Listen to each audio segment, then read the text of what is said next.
Assalamualaikum warahmatullahi wabarakatuh. Kami dari Universitas Nahdlatul Ulama Al-Ghazali Cilacap akan mempresentasikan tentang prosedur pengembangan bahan ajar bahasa Indonesia dan faktor-faktor yang perlu diperhatikan dalam pengembangan bahasa ajar, yang disusun oleh Naila Kamalia dan Hariskin Mola. Pengertian bahan ajar. Bahan ajar adalah bahan atau materi pelajaran yang disusun secara sistematis yang digunakan guru dan siswa dalam proses pembelajaran. Menurut Panen 1995 dalam Sajati, bahan ajar itu bersifat unik dan spesifik. Unik artinya bahan ajar tersebut hanya dapat digunakan untuk audiens tertentu dalam suatu proses pembelajaran tertentu. Sistematika secara penyampaiannya pun disesuaikan dengan karakteristik mata pelajaran dan karakteristik siswa yang menggunakannya. Sebagai pengetahuan, keterampilan, dan sikap yang harus dipelajari peserta didik dalam rangka mencapai standar kompetensi yang telah ditentukan. Secara terperinci, jenis-jenis materi pembelajaran terdiri dari pengetahuan, yaitu fakta, konsep, prinsip, prosedur, keterampilan, dan sikap atau nilai. B. Prosedur pengembangan bahasa ajar. Berikut merupakan langkah-langkah atau prosedur dalam mengembangkan bahan ajar. 1. Analisis. Pada tahap analisis adalah mengidentifikasikan perilaku awal siswa. Hal ini berkaitan dengan tingkah penguasaan dan kemampuan siswa dalam bidang ilmu atau mata pelajaran yang akan diberikan. 2. Perencanaan.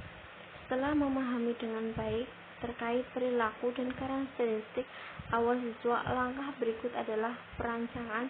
Langkah-langkah dalam tahap perancangan adalah sebagai berikut. A. Perumusan tujuan pembelajaran. B. Pengembangan peta konsep atau peta kompetensi. C. Pemilihan media dan sumber belajar. D. Pemilihan strategi pembelajaran. 3. Pengembangan. Beberapa saran dalam memulai pengembangan bahan ajar disampaikan oleh Sajati dalam modul sebagai berikut, yaitu tulislah apa yang dapat Anda tulis bisa berbentuk LKPD sebagai bagian dari buku pelajaran atau panduan praktik. Jangan merasa bahwa Anda harus melalui secara berurutan dari bab 1 atau topik 1, mulai dari nama saja yang Anda rasa dapat memulainya. Tulis atau kembangkan bahan ajar Anda untuk siswa yang Anda tahu atau dikenal. Ingat bahwa bahan ajar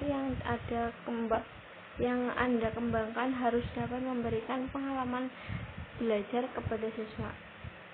Ragam media, sumber belajar, aktivitas, dan umpan balik merupakan komponen penting dalam memperoleh bahan ajar yang menarik, bermanfaat, dan efektif bagi siswa. Ragam contohnya alat bantu belajar, ilustrasi, serta pengemasan bahan ajar juga berperan dalam membuat bahan ajar Anda menarik.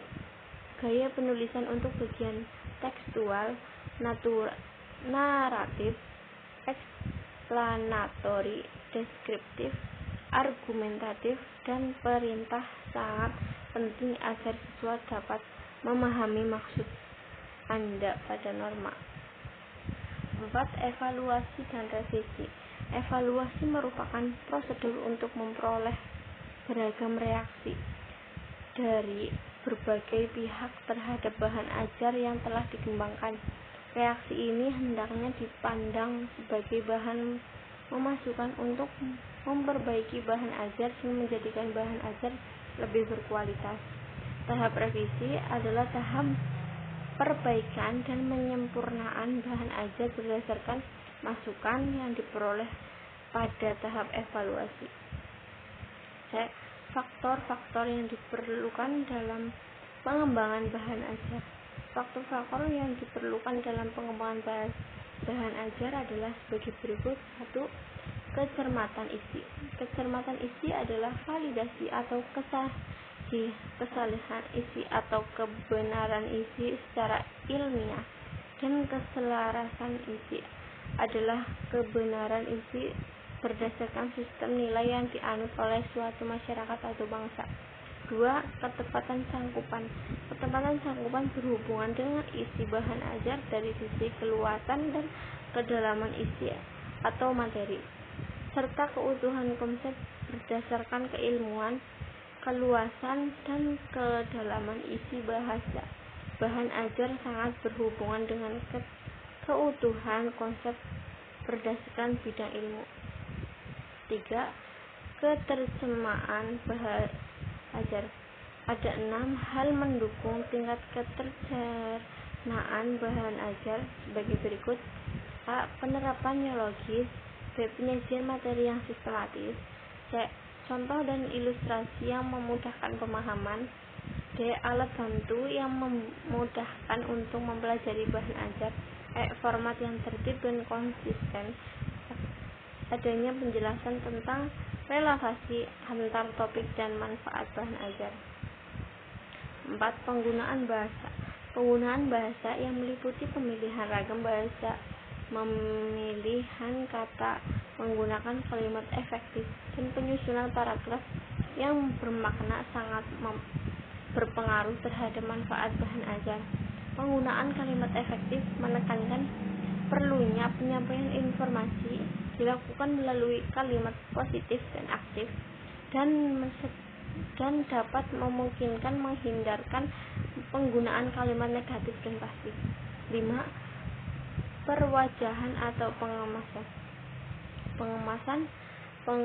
Perwajahan atau pengemasan berperan dalam perancangan atau penataan letak informasi dalam satu halaman cetak serta pengemasan dalam paket bahan ajar multimedia.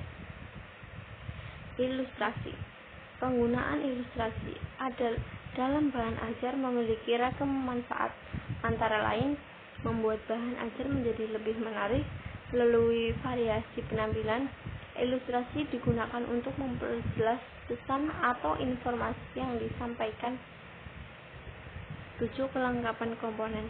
Idealnya, bahan ajar merupakan paket multikomponen dalam bentuk multimedia.